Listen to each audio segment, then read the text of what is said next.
Good evening. Welcome. We're so glad you're here tonight for the 27th annual Kyle Lecture. We're especially pleased to have Dr. Eric Foster-Whidden as our speaker this evening. It's my pleasure just to say a special thank you to Dr. Bill Lowen and his wife Joyce for making this evening possible. They aren't able to attend this evening, but they, out of their generosity, and believe it or not, 2004 is when they endowed this lectureship. So it's been quite a run, and it's been a joy to be part of that over the last number of years. Special welcome to some of our distinguished guests tonight. We have a number of emeriti professors, emeritus president in the house, and so you're always welcome. Good to see each of you. Thanks for coming. Thanks to faculty and some staff that are here this evening, students as well. Good to see you this evening. And with that word of welcome, I'm going to invite Dr. Dave Faber up to introduce our speaker. Dr. Faber.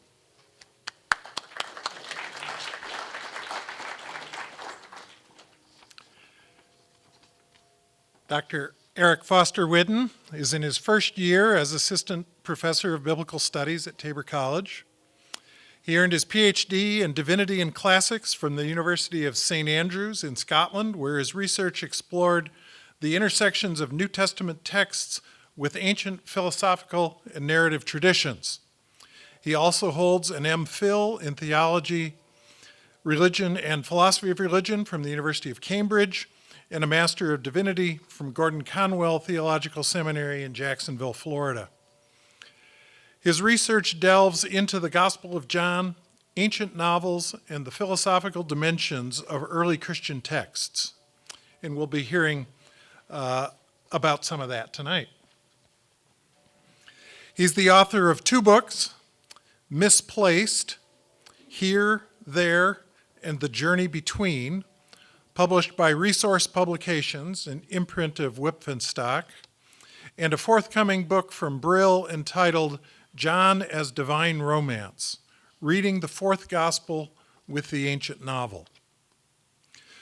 Before joining Tabor College, Dr. Foster-Whidden served as an adjunct professor in biblical studies at Emmanuel University in Georgia and taught Latin and Bible at Colquitt Christian Academy in his hometown of Moultrie, Georgia.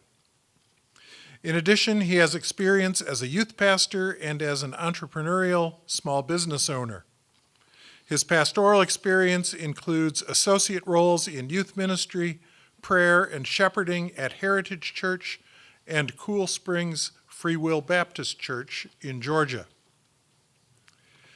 Dr. Foster-Whidden is married to Vanessa, and they have 4 children.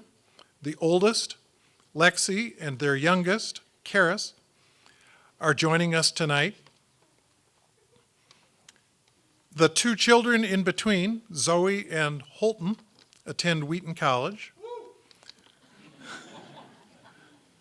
They are joined by his grandmother, June Foster, and his aunt, Karen Martin, who traveled from their homes in Neosho, Missouri for tonight's lecture. Eric is also a musician and a marvelous colleague.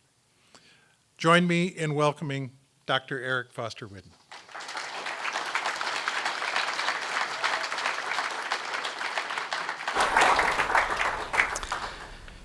Thanks so much for having me tonight for this lecture. It's a joy and an honor to talk about a very niche, nerdy topic that you'll all just pretend you find interesting, and I'll be happy with that. That'll be great.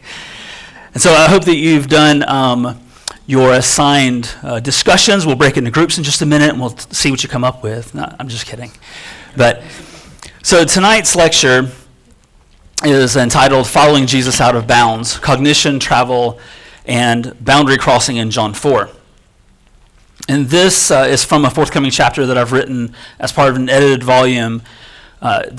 The volume is entitled Narrative Space and Textual Landscapes, Encountering Ancient Narratives from a Cognitive Science Perspective. It's part of a grant-funded research project between the University of Bonn in Germany, the University of St. Andrews in Scotland, and Baylor University that looks at ways to apply approaches from cognitive science to the reading of text, specifically ancient texts.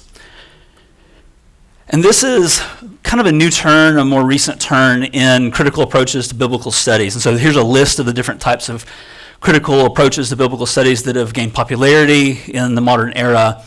And this is a more recent one that focuses on cognitive scientific approaches to linguistics, to narratology, etc.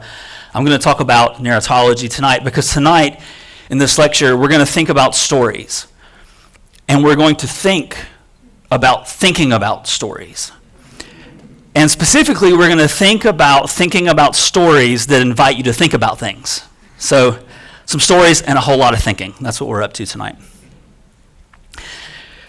So, travel has proven a favorite motif for philosophically minded authors across both time and culture. And tonight, I will mention philosophy several times, and it's probably helpful to know that when I say philosophy, for me, that also includes theology. Theology as in the ancient definition of philosophy, theology was part of that endeavor, though weren't separated until much later. So when I say philosophy, think, and theology. Paradigmatic examples of texts like this would include things like Bunyan's Pilgrim's Progress, Dante's Divine Comedy, and ancient tales like Metamorphoses by Apuleius and Aethiopica by Heliodorus. And then we have all kinds of modern examples. This is one of those things where when you start to think about it, and you begin to identify it, they just keep coming. It's like when you're thinking about buying a blue car and suddenly every car on the road is blue. So On the Road by Kerouac, even The Road by Cormac McCarthy, The Lord of the Rings, the Narnia series by Tolkien, or the Space Trilogy by Lewis, not Tolkien, but Lewis. So these are just some really handy examples, but hopefully you've discussed others. And when you begin to think about this, travel stories that communicate meaning below the surface of the story, it seems like there are an unusually large amount of these. They seem to be everywhere. And so the question that I'm asking tonight and digging into is simply this: why do travel stories lend themselves so conveniently to narrativized philosophy, broadly conceived? And this is a question that has been of interest to me for a while, even before I made a return to academia. And it started for me when I went on a backpacking trip with some friends of mine, and this trip had a significant impact on my life. And so this was a journey from here to there. And along this 3-day hiking trip, there were all kinds of conversations, et cetera, that happened. And over the course of several years after that, this group of guys told and retold the stories of that weekend. And certain aspects of that weekend kind of congealed and made its way into our social memory in this group. And I thought, you know what? I think this would make a really good allegorical tale. And so I wrote a book about it that published in 2019, Misplaced, Here, There, and the Journey Between, a mostly true story about difficult paths and personal growth. And I do have some copies of this tonight, and so I'm happy to give them out if anyone's interested at the end of the lecture. If you just come see me, I'm happy to put it in your hand if you'd like to read it. It's very short, and it's an engaging read. But tonight I'm going to make 3 propositions about how travel stories work, and specifically boundary crossing as part of a travel story. It's going to feel very methodological, but at the end of this, we're going to take a turn and we're going to do a close reading of John 4 with these 3 propositions in the background. Number 1, stories of travel are built upon a combination of preconceptual image schemata that are pervasive in human thought. Number 2, these pervasive image schemata make the travel motif a natural candidate for what's called parabolic projection. And then third, travel stories facilitate cognitive simulations that trigger the anticipation of prediction errors, resulting in predictive blackout associated with boundary crossing. Now, I know those words in gold don't mean a lot at this moment, but hopefully they will in a few minutes. The first 2 propositions are not really all that novel. Other scholars have looked at this and have talked about this, and I draw upon these works specifically for this study, but others that apply cognitive science to narratology. But the third proposition is what I hope to contribute to this, to the field. This third one about prediction errors and predictive blackout associated with boundary crossing. And so I'm not assuming that what I'm proposing happens consciously by authors when they write these stories. I'm not arguing that the cognitive processes outlined in this study are engaged consciously by the author or the reader in every instance. I certainly can't say that I engage with these things consciously. But as I studied and thought and asked this question, why do these stories work this way, things began to come to my attention and seem to ring true. Some philosophical travel narratives are explicit in their rhetorical agendas, like the Divine Comedy or Pilgrim's Progress. Philosophical narratives of this ilk, these really explicit philosophical stories, I think can trace their origins at least as far back as Plato, who innovated philosophy through story in his dialogues. Other tales appear to advance a more implicit rhetorical agenda in their use of travel. The travel episodes of the canonical Gospels fall into the implicit category, especially, two come to mind for me, Jesus' extended journey from Galilee to Jerusalem in the Gospel of Luke, and the Samaria episode in chapter 4 of John, which is the one we will look at tonight. So first we're going to talk for a minute about image schemata, what these things are and how they work. Drawing upon the work of Mark Johnson and Mark Turner, one can summarize that image schemata are preconceptual, image-based patterns which fall on a spectrum between abstract and concrete rich images. Now, what do I mean by this? What I mean is we think in pictures. And sometimes these pictures that we think in that formulate or help add structure to things like metaphors, or in large-scale situations, these stories that I'm talking about tonight, they run in the background of our minds. They're not mental images, but they are pictures that we use to structure our thoughts and meaning-making. They can be identified as recurring patterns in real experiences. The experiences we live as humans inform these things. And we use them to structure non-propositional meaning at a preconceptual level. Of the many types of basic image schemata, this study is concerned primarily with three examples that structure understanding through spatial orientation. That's important. That these have to do with space and orientation in space.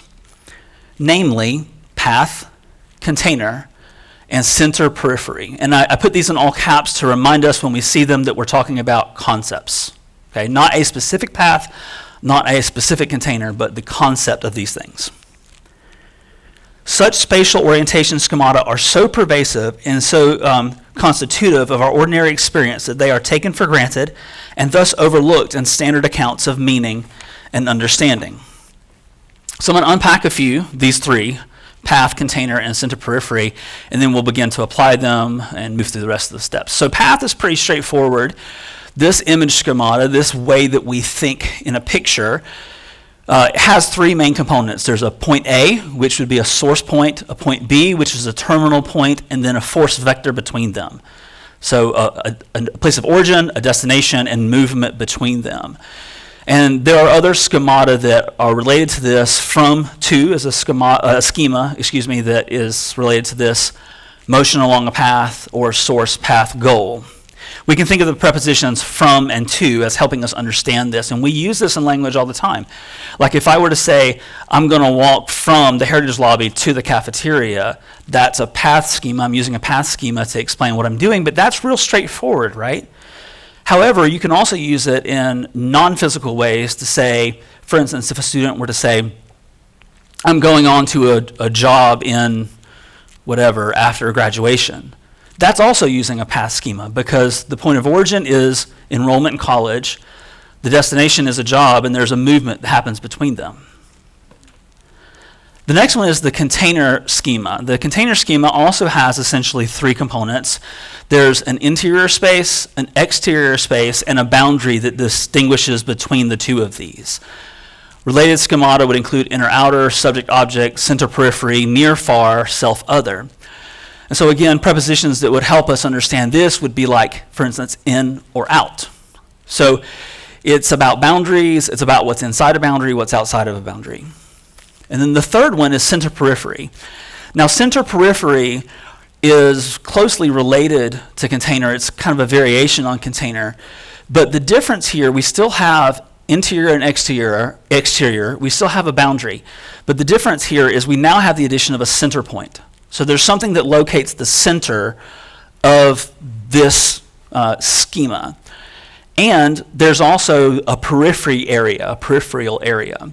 And so this schema distinguishes between what's closer to the center and what's in the periphery. It's a gradient of proximity between what's central and what's at the edge.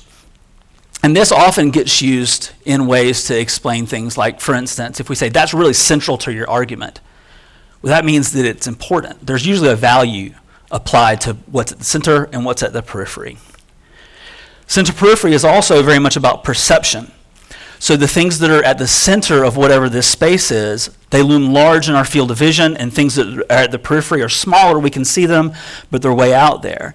And so, for instance, if you were to say certain theological ideas are really important to me, they're central to my faith, they are big in my field of vision. Things that are like, well, yeah, I mean, I understand that, but it's more peripheral. It's smaller and more, there's a value to these things based off of whether they're at the center or at the periphery.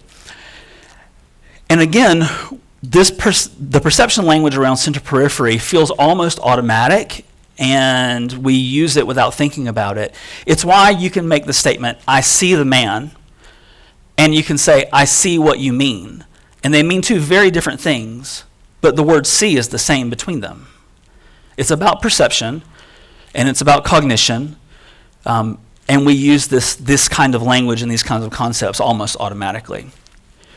Whenever you add motion along a path to the schema of center-periphery, the perception changes. So we've now added an actor to this schema, and he's moving from the center to the periphery. And as he moves along this path of motion, what was central at the center now is behind him in his field of view, and what's at the periphery is getting larger. And so the perception changes as the movement occurs. And thus, a travel story begins to develop. So we have our three schemata that I'm primarily interested in tonight, and I'm going to add a fourth one in a minute. We've got path, so point A, point B, motion between. We have a container, so inner, outer, and a boundary. And we have center-periphery, which adds value judgments to what's at the middle and what's at the edge. Now, we're going to talk about parabolic projection and travel in philosophical narratives. Thus far, I've looked primarily at the path, container, and center-periphery image schemata to explain the underlying conceptual structure of travel narratives. You can see how the path schema lends itself to a travel story. You are going from here to there, and there's a journey in between them. It's the subtitle of my book. Or the container, there being a boundary that then gets crossed. Or the journey from the center to the periphery. All of these work with travel stories. While the relationship between the image schemata with which we are concerned and a fully formed travel narrative seems natural and obvious, a near-transparent cognitive move occurs when a sophisticated journey tale like Pilgrim's Progress is built upon the basic structural image schema of motion along a path. In his book, The Literary Mind, Mark Turner addresses this step in detail, and he calls it parabolic projection, and I adopt that language from him. In parabolic projection, what happens here? It sounds really technical, but we know what a projector is. We're looking at the work of a projector right now. What happens in parabolic projection is that a source story is then projected onto a target story, and two stories get layered in order to construct meaning. We regularly communicate this way on a granular level. Consider the example sentence, which is on the board on the screen here. The economy sank to its lowest point. That's an example from Mark Turner. Here, the story of a failing economy, which is a non-physical story, is projected onto the story of something sinking, a physical story of something sinking, which incidentally is built on the path schema. Though I have not mentioned it by name, you may have imagined the Titanic plunging beneath the icy waters of the Atlantic. This is a sentence-length micro-projection where the story of a market downturn is projected onto the story of a sinking ship to communicate the tragedy of economic failure. And see, this projection causes the language to communicate more than just what the words say. There's more meaning than just what the words contain. Sometimes entire narratives function more or less as target stories for parabolic projection. Turner presents Pilgrim's Progress by Bunyan, The Divine Comedy by Dante, and The Dark Night of the Soul by St. John of the Cross as examples. These works are examples of what I call macro projections, in which a large-scale story, as opposed to a sentence-length metaphor, is projected onto an image schema and sustains the pertinent aspects of the schema across a developed narrative. Because it is lengthy and complex, not every feature of the story will have a direct correspondence with the underlying image schema. From a broader perspective, however, it is clear how a complex travel narrative is projected onto a preconceptual structure of an image schemata like motion along a path and center periphery. The parabolic projection of a travel narrative onto the combined path and container image schemata is straightforward. The protagonist leaves from his place and culture of origin, point A, moves along a path, the force vector, toward a destination, point B. The place and culture of origin from which the protagonist departs to undertake his journey functions conceptually like a container. So the culture that he's coming from is the container. When his journey begins in point A, and for some distance along the journey, he remains within the boundaries of his native container, though his motion along a path takes him toward and eventually across the bounded edges of the container. As we read the travel narrative, we follow the protagonist along the path from the center to the periphery of the container to find that he can see with new clarity things which once only dotted the far horizon, and new horizons open, which were wholly unavailable to him before. Thus far, his motion along a path moved him from the center to the periphery of the bounded container. What can he see in the distance as he peers across the boundary? What will he find when he transgresses this limit and follows the path beyond that which is familiar? These are the foundational questions which lend drama and anticipation to a travel story, and I argue, trigger predictive blackout. Any journey tale, whether it has a philosophical agenda or not, can be seen as a parabolic projection onto the spatial orientation schemata that we have considered above. This is the primary action story projection that creates the surface level meaning. Philosophical travel narratives, however, include a second conceptual projection that communicates meaning below the surface of the story. There is a projection that holds particular importance for these stories in which the protagonist transgresses a boundary to experience unfamiliar people and places on the other side. This projection is built upon a complex schema produced by the combination of elemental schemata, path, and container. I call this schema boundary crossing. It is a complex schema related closely to center periphery, and it's a variation of source path goal. The difference between center periphery and boundary crossing lies in the presence and location of a goal. The former, meaning the container, the center periphery schema, distinguishes between the center and the outer periphery of the container, but it doesn't really state a goal. Whereas boundary crossing focuses on a goal which lies beyond the periphery, outside of the boundary of the container. I propose that the boundary crossing schema triggers predictive blackout in the reader's cognition due to the anticipation of a high percentage of errors when forecasting what may happen in the story once the boundary is crossed. What does that mean? What is predictive blackout? When the traveler transgresses boundaries, be they geographical, cultural, or ideological, the traveler leaves the interior of his container of origin. In the act of boundary crossing, the protagonist exits the familiar, moves along a path outside to the unfamiliar. The reader follows the protagonist's outward journey, and in the act of reading, the reader has a story-driven experience that simulates the real experience of travel and boundary crossing. The literary journey functions as a simulative mechanism that builds a story-driven experience in the reader's cognition. When the boundary of the container is transgressed in the story, the reader attempts to predict what will happen on the other side. Now, this prediction runs in the background. It's not always at the front of mind, but it's happening. We do this when we watch TV shows, when we watch movies. We're thinking, what's going to happen next? Is that going to be the killer, or is that going to be the killer? We're trying to figure out what's going to occur next. Sorry, I lost my spot. The reader is aware, at least subconsciously, that her predictions will likely be erroneous. Anticipating a high percentage of prediction errors, the reader holds a blank cognitive space when forecasting what will happen in the story because what's happening is beyond the boundary. It's an effect that I call predictive blackout. Italian scholar Marco Caracolio argues that the reader's mind draws upon real past experiences, evaluations, and bodily engagements, which he calls that combination experiential background, to build a cognitive story-driven experience that simulates real experience. For the reader of a travel narrative, any real experience with crossing a boundary into unfamiliar territory would inform this experiential background that informs the way they read these stories. And this experiential background could fuel a cognitive story-driven experience when following a protagonist beyond the outer limits of the container.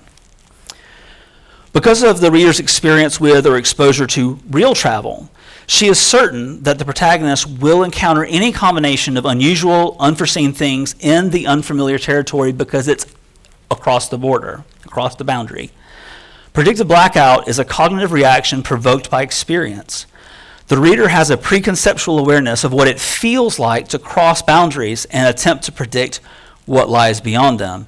This feeling is constructed from her experiential background, which includes things like her own firsthand travel with real travel, or maybe just exposure to travel practices and practitioners in her culture, other people who have traveled or travel regularly and she hears about it, or travel stories, travel narratives which she has read or of which she is aware in her own cultural encyclopedia or virtual library. The unknownness of what lies beyond the boundary, which I illustrate here with these lines, the unknownness of what lies beyond the boundary triggers predictive blackout in the reader's cognition. As the protagonist and the reader peer beyond the container to the newly opened horizon, the expectation that the future in this foreign territory is unforeseeable and thus unpredictable causes the reader to reserve a cognitive blank space in her anticipation of what will happen next in the story.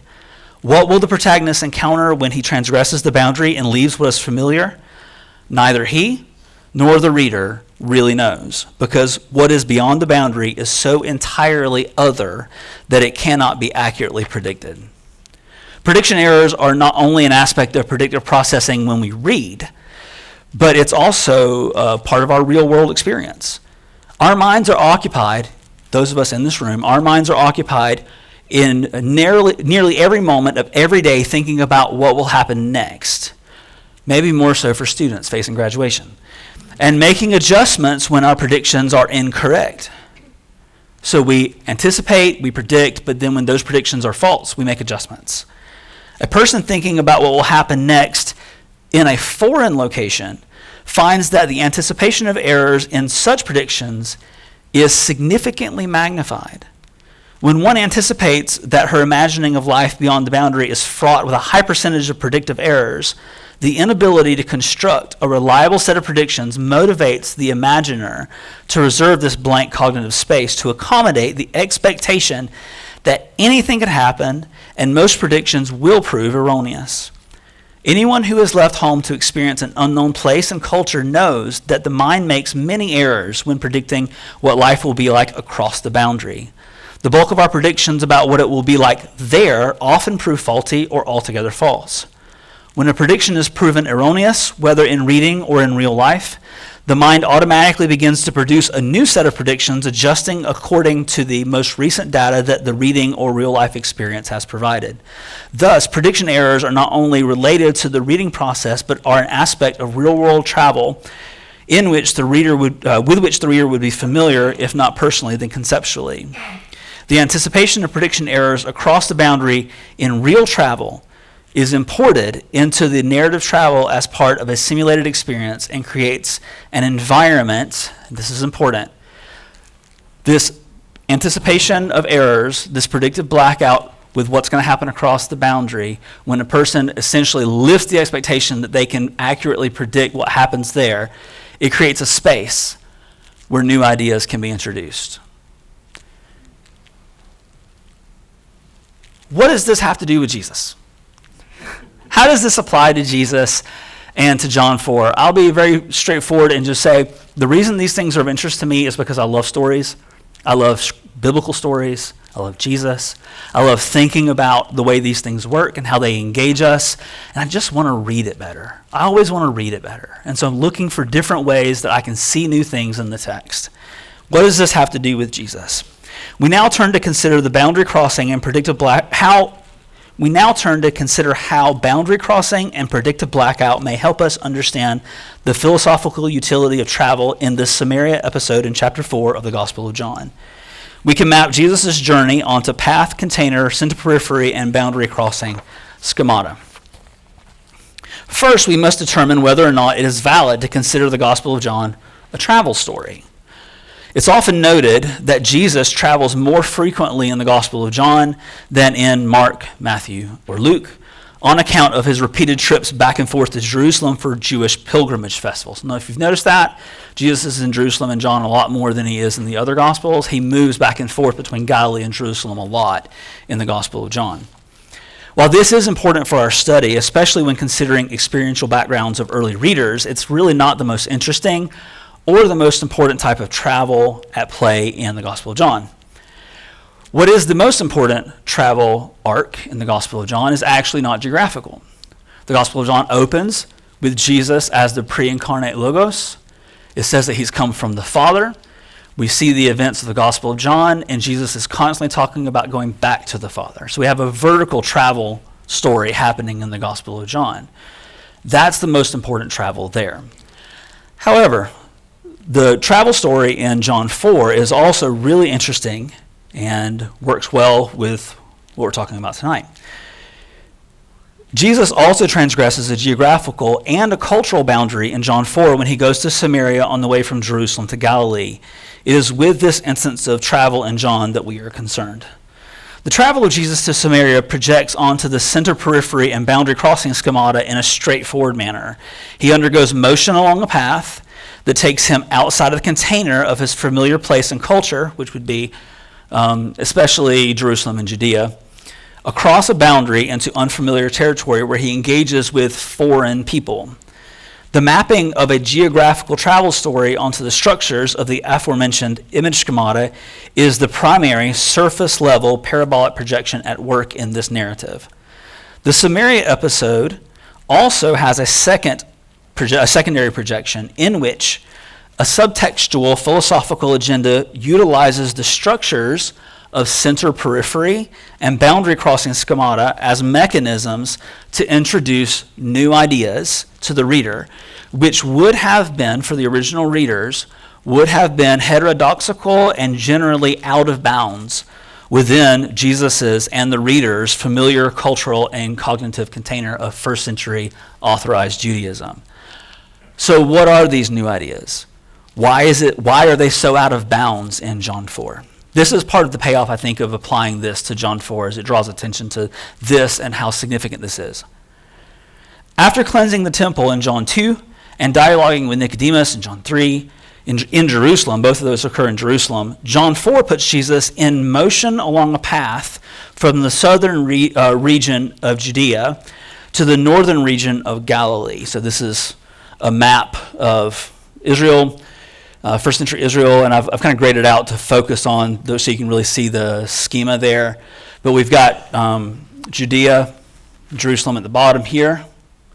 We've got Galilee at the top. It doesn't specifically name exactly where he's headed. He does end up in Cana of Galilee in John 4. But there's this movement between the southern spot to the northern spot, and then Samaria is in between the two, and Jesus goes through Samaria. The narrative notes specifically that, quote, it is necessary for Jesus to go through Samaria. Scholars debate about what this statement means, usually noting that the Trans-Samaritan route, this route, between Judea and Galilee was shorter but less attractive to Jewish travelers than the more popular journey along the eastern side of the Jordan. You can think about it, I'm totally borrowing this from my friend Craig Jost, who probably borrowed it from somebody else. But you can think about it like if you were going to go from here to Emporia, the direct route's through Marion, but the faster route is to go out to the big highway and go around. What is important, however, is that the story treats Samaria as a foreign territory beyond some ideological boundary, even though it is so closely related to Jerusalem geographically, so it's not far. historically, or even culturally. So scholars debate about actually how different were the Samaritans than the Jews, and that's a valid historical consideration, but the story sets them up as being different. Following the interaction with Nicodemus in Jerusalem, John 3:22 states that Jesus and his disciples went into the Judean countryside before setting out for Galilee. This is a movement from Jerusalem as the center of Judea into the periphery. And the continued motion into Samaria in chapter 4 takes Jesus and his disciples out of the Judean container altogether. As such, movement into Samaria is an act of boundary crossing. Jesus' journey from Judea to Galilee projects onto the source path goal schema. He left Judea and set out again for Galilee.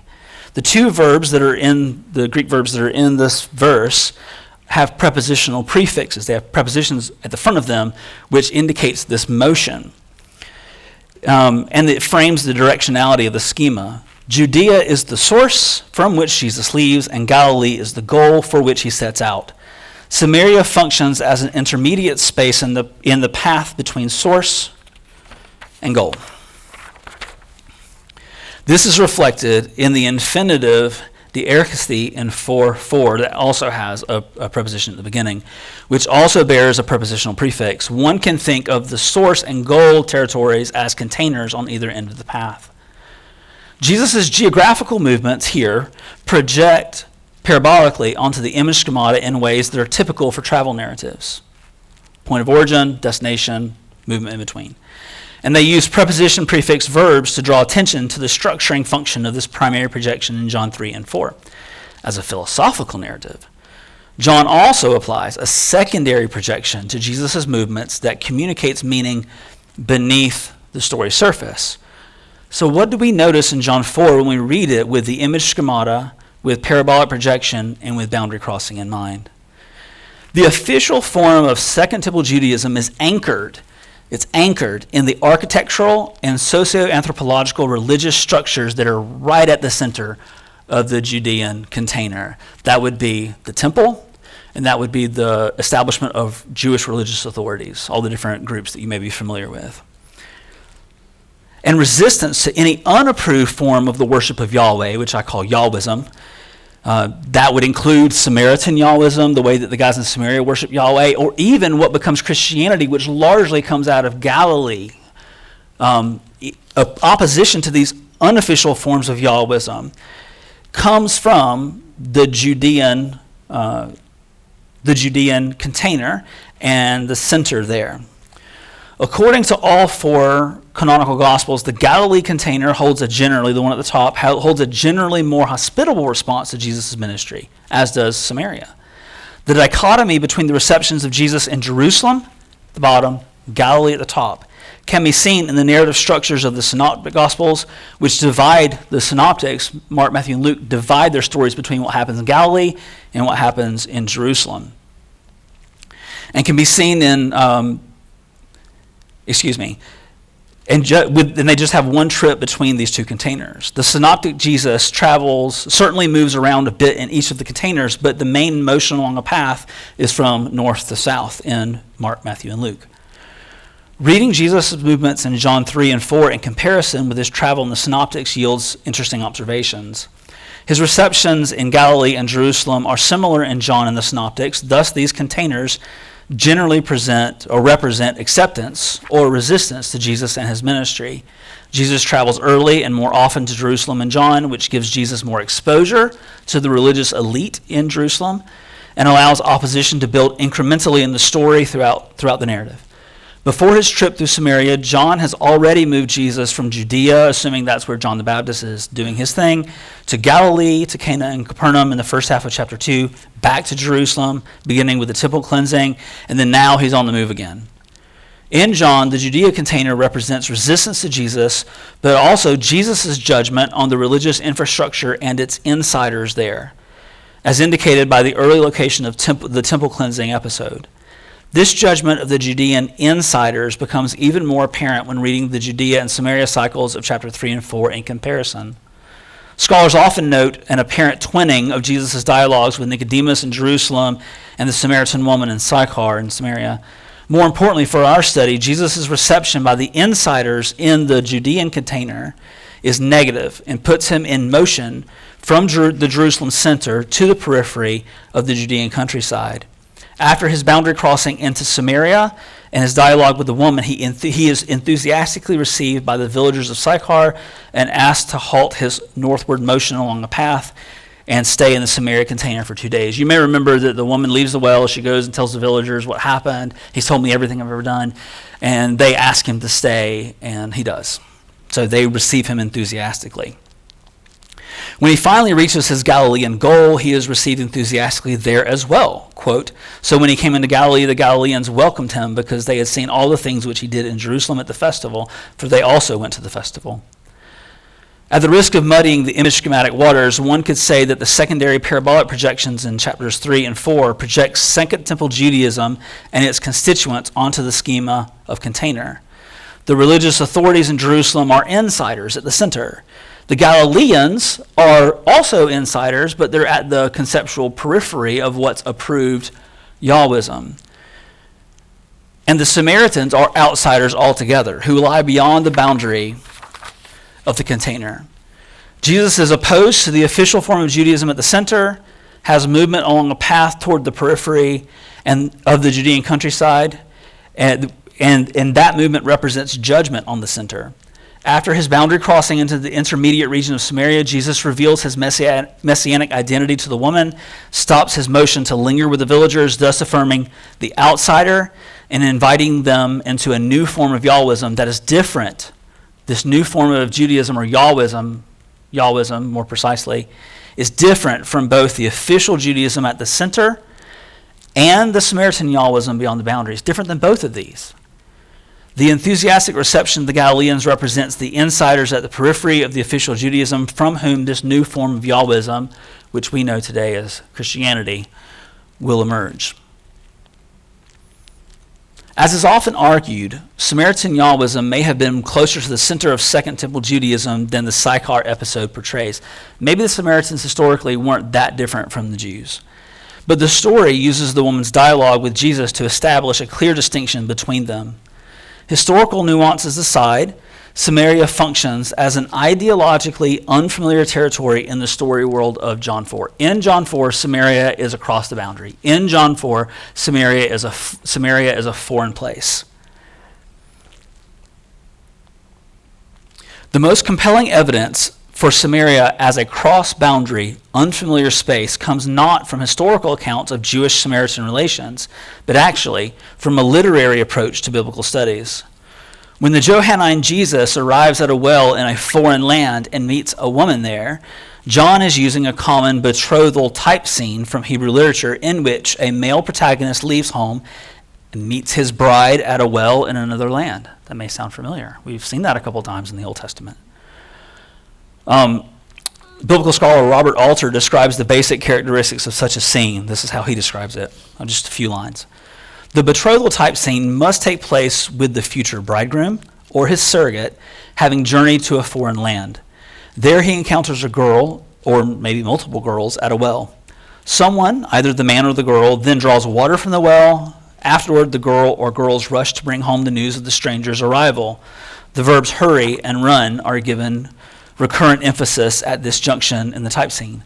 Finally, a betrothal is concluded between the stranger and the girl, and the majority of instances only after the man has been invited to a meal. Again, we are familiar with this in a couple different episodes in Genesis, but it also looks, is ringing bells in John 4. Okay, that Jesus goes across a border into a foreign territory, he meets a woman at a well, and they have this interaction. She runs back to the village, and there's this enthusiastic reception afterwards. Following Alter's description, John 4 has every characteristic of a betrothal type scene except the betrothal itself. And Samaria functions as the requisite foreign land. In these type scenes, both the geographical location of and the woman found there represent the other that lies outside of the boundary of the protagonist's cultural container. I think I can just summarize this argument by simply saying the fact that John 4 utilizes this motif out of the Old Testament, where the character goes across into another place and then meets the woman at the well, helps identify Samaria and Sychar as being across the border, across the boundary in another place. For the Gospel of John, Samaria is across the boundary. I propose that Jesus' movements from the Jerusalem center to the periphery of the Judean countryside in John 3 triggers, if only preconceptual, an awareness in the reader that the protagonist of this story is leaving familiar conceptual territory and is moving towards something that is unfamiliar.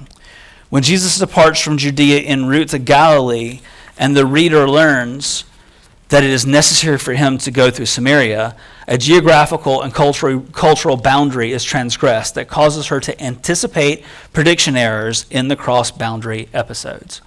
Now, to get to the juicy bits and to summarize this thing, what's happening here is because the reader, when they see this movement into Samaria happen, it triggers for them, hey, we're going across the border, across the boundary into a foreign place.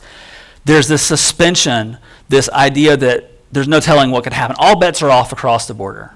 All bets are off. Who knows what's going to happen when he gets there? And when he gets there, what Jesus does in his conversation with the Samaritan woman is actually really innovative. He gets there and they have this conversation. You may remember where the woman says, for one thing, we don't associate with one another, so what are you doing? And the second thing is, hey, we say that we worship on Mount Gerizim. There used to be a temple there. But you say we should worship on Mount Zion in Jerusalem, where the temple stands at the time of the story being in the story world of John 4. But what Jesus does in that moment is revolutionary, it's innovative. He says, you know what?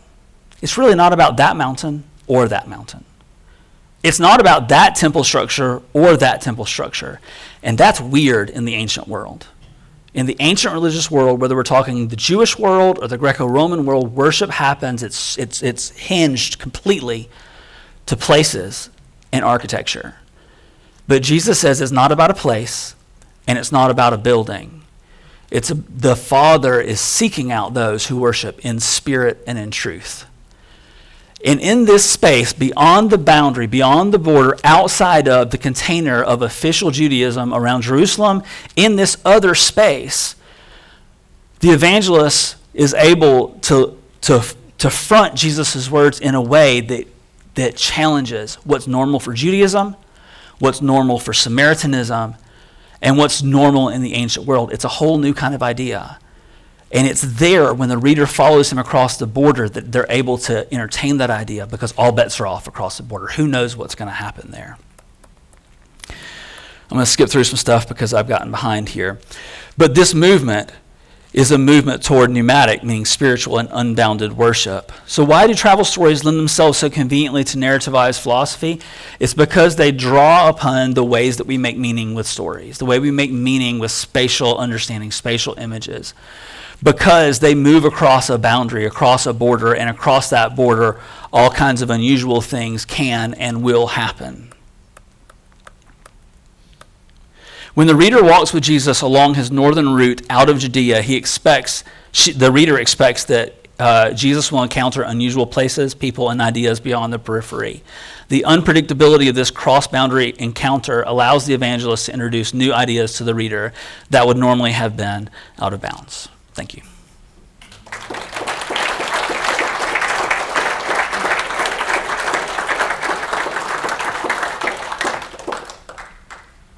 per our custom, we have time for some questions.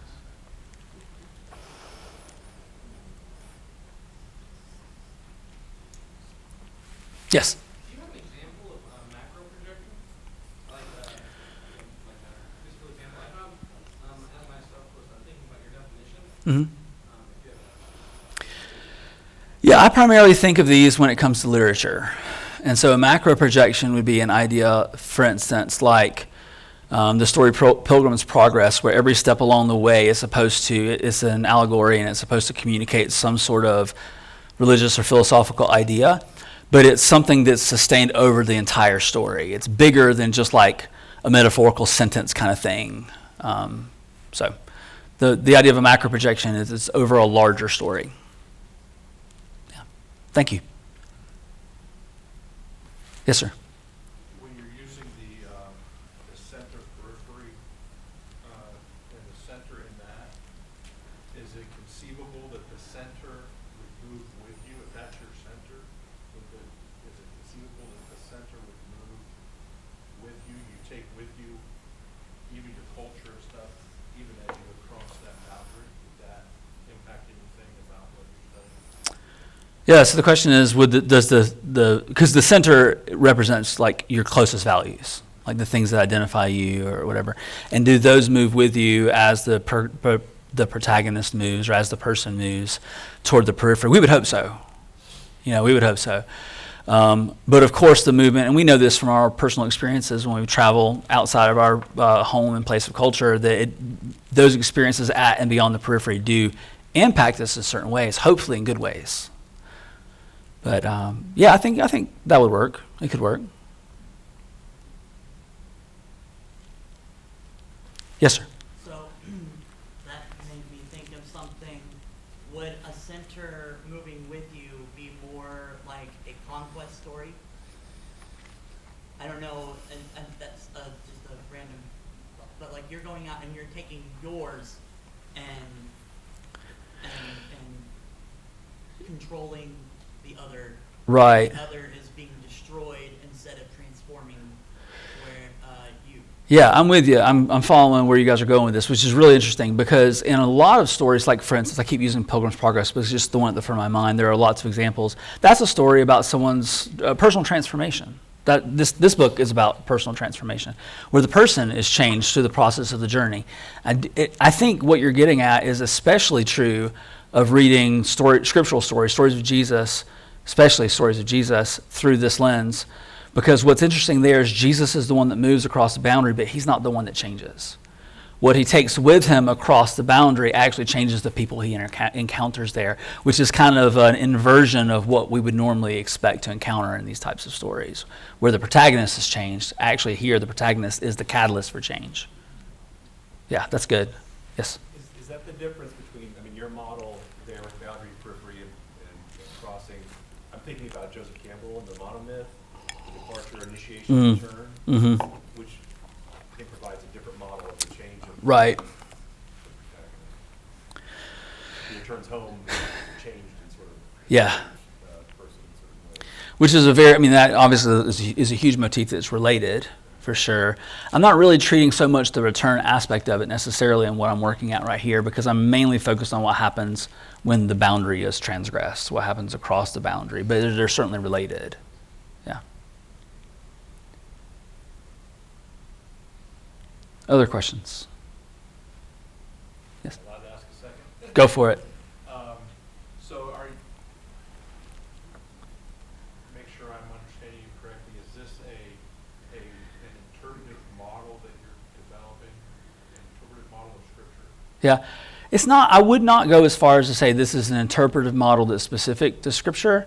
It's more about thinking about how we read stories and how stories function. And where it's helpful, and where it's not, it's not. I don't necessarily assume that this can be applied to any travel story in Scripture and it's helpful, because there are going to be places where it falls apart and is not as helpful. But I found it compelling in John 4.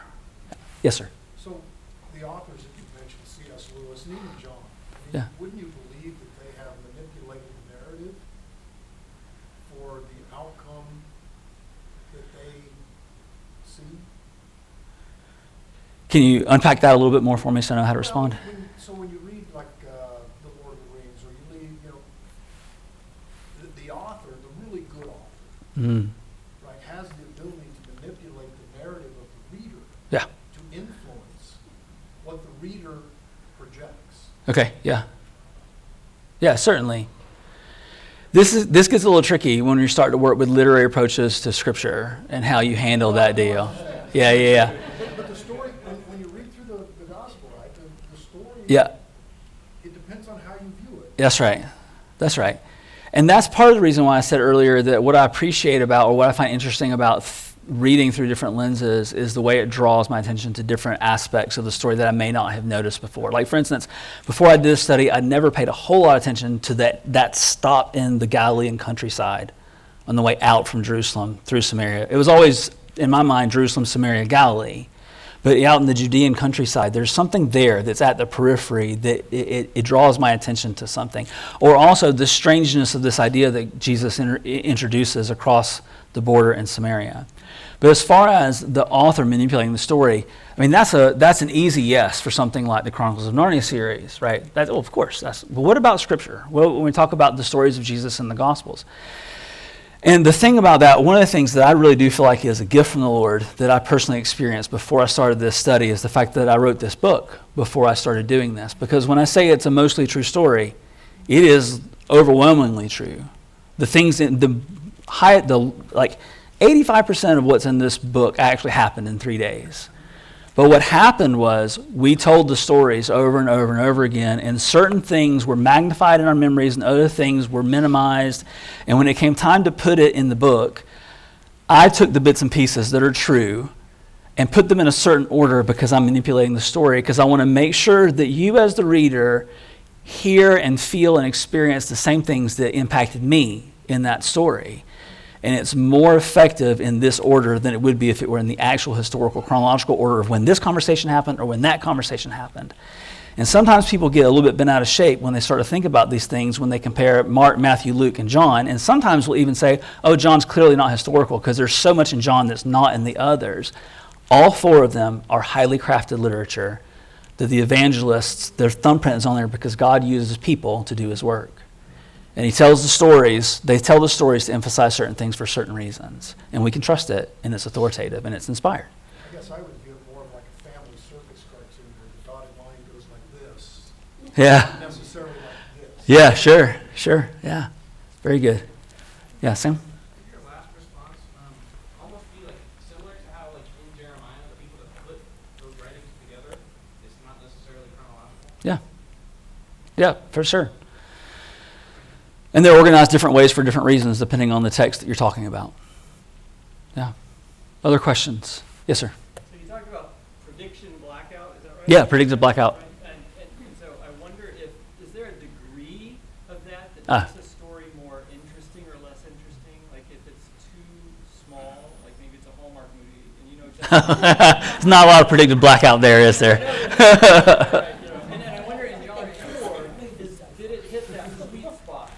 Well, I mean, you know, it could be so, you have no idea and something totally random that you didn't see coming, but here the fact that you could tie it back to another story of meeting a woman with a well. Yeah. Is that part of what a writer could think about is what degree of...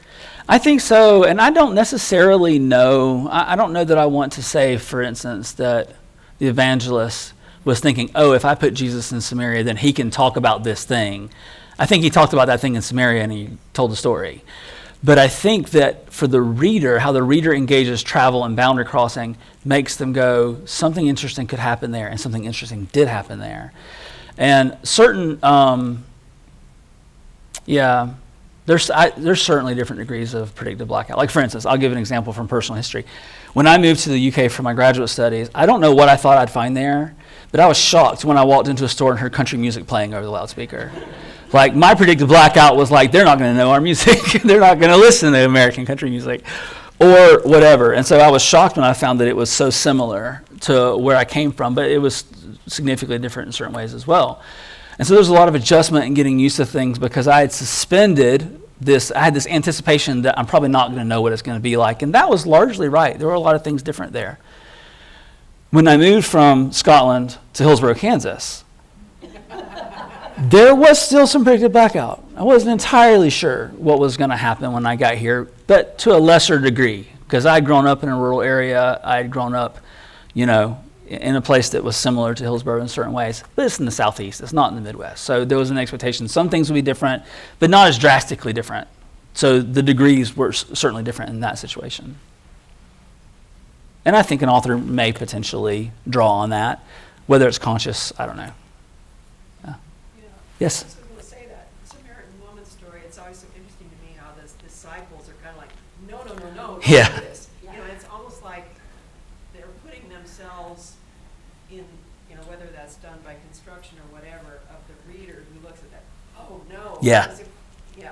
This is the bridegroom thing? I mean, this woman is, not a good person, at least according to the disciples, Yeah. and not even a Samaritan yet. So, I wonder if there's sort of that function.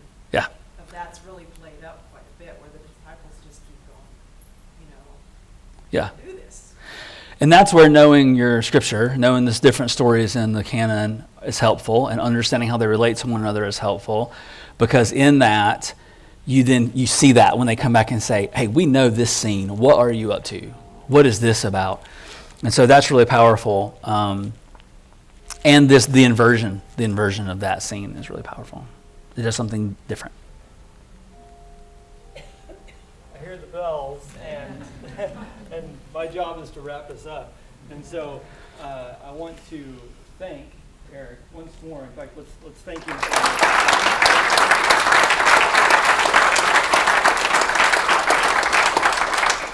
I will say this is my happy place.